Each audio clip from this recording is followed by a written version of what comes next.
So a big reservation that I hear when talking about the dynamic between the toxic system and the scapegoat is that, the world is not black and white and people are not just toxic or completely not toxic, and that we should have some empathy and understanding for the toxicity of the toxic system. And to a certain extent, I would agree with that.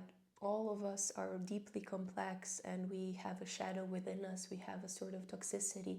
But what differentiates us from the toxic system, hopefully, is how we decide to deal and not react out of the place of hurt that is the base for our toxicity. So we can sympathize and understand the toxicity of the toxic system, but that doesn't mean that we need to indulge and enable their toxic behavior. And what I see in that reservation of not really holding the toxic system accountable for their toxicity is, well, if I hold them accountable, then that means basically that I would need to hold myself accountable as well. And that's a scary thing to do. And I would say that that's a part of a problem. Yeah, of course, if we are not holding ourselves accountable for our toxicity, how can we point and criticize the toxicity in others? So an important reminder here would be, yes, we all hold toxicity within us, but it's how we deal with it that differentiates us. So the toxic system does not choose to build the tools to gain insight in their toxicity. They do not hold personal responsibility for their toxicity.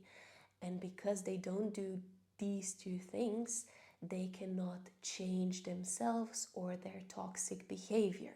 Toxic behavior is a choice, and by excusing it as universal, we are really not helping to transform the toxicity into a healing state of potential of a true connection and healthy relationships. So emphasizing the universal toxicity in all of us has its place, but we also need to emphasize that we are solely responsible for ourselves to build the tools for insight in our toxicity, and that we are responsible to change our toxic behavior and to stop the harm that we are doing onto ourselves and onto others.